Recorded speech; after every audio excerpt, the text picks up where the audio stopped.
St George's Distillery in Norfolk, England, owned by the English Whisky Company, is the oldest operating whisky distillery in England. Founded in 2006, it began producing fully mature 3-year-old whisky in 2009. Before that, the closest thing we had was the Lee Valley Distillery, which closed its doors in 1905, leaving England without a whisky distillery for 101 years. St George's was originally planned to be a micro-distillery, but unlike in America, the UK actually has laws which prohibit distilleries with stills below a certain size, so the owners of St George's Distillery had no choice but to make a full-scale distillery. So the English Whisky Company produces both peated and unpeated single malt, as well as a range of grain whiskies under the Norfolk name. The single malt, it has to say, is produced in a Scottish style, featuring double pot distillation and maturation in oak casks. All English Whisky Company products are non-chill filtered and natural coloured, and they're all bottled at 46%, with the exceptions of the original and the smoky, the entry-level bottlings, which are produced at 43%, and the Norfolk grain whiskies, which are bottled at 79 UK proof. Now that is different to US proof. 79 UK proof works out as just over 45% ABV, whereas 45 ABV in US proof would be around 90. It's a little bit confusing that you have a similar situation to Knockdhu Distillery in Scotland, which produces Annock single malt. That with the English Whisky Company, you have the distillery, which is St George's Distillery.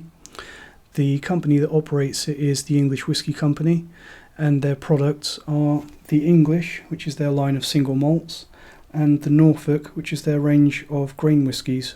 And these grain whiskies, they are presented in 500ml bottles at 79 proof, 45 ABV, and they are single grain whiskies, all produced at the English Whisky Company, and they have these lovely labels with the cat in the hat.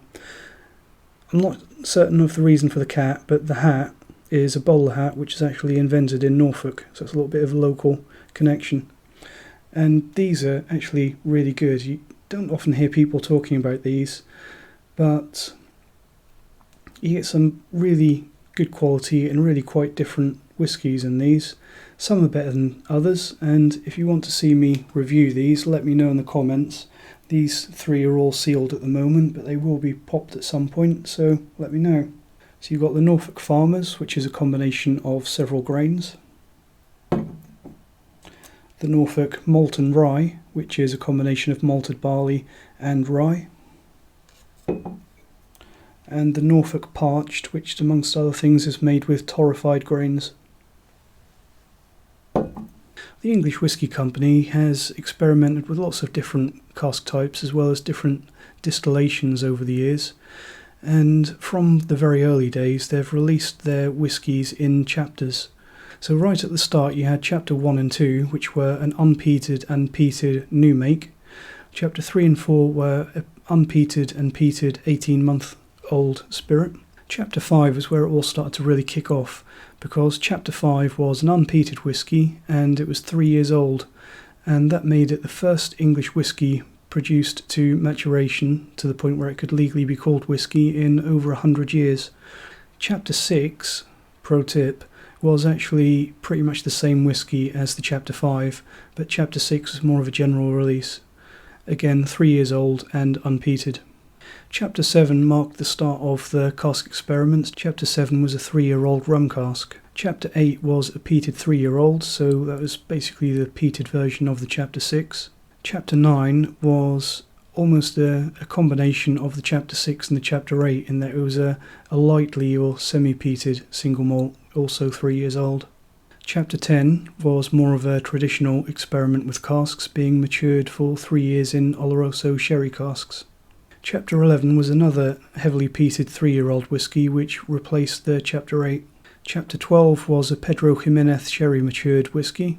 Chapter 13 has been reserved over the years for various special releases. So we've had releases under the Chapter 13 banner for things such as St George's Day, there was a Halloween bottling, and also various World War I and I believe World War II commemorations. Chapters 14 and 15 were another big step up because they were the unpeated and peated 5-year-old whiskies.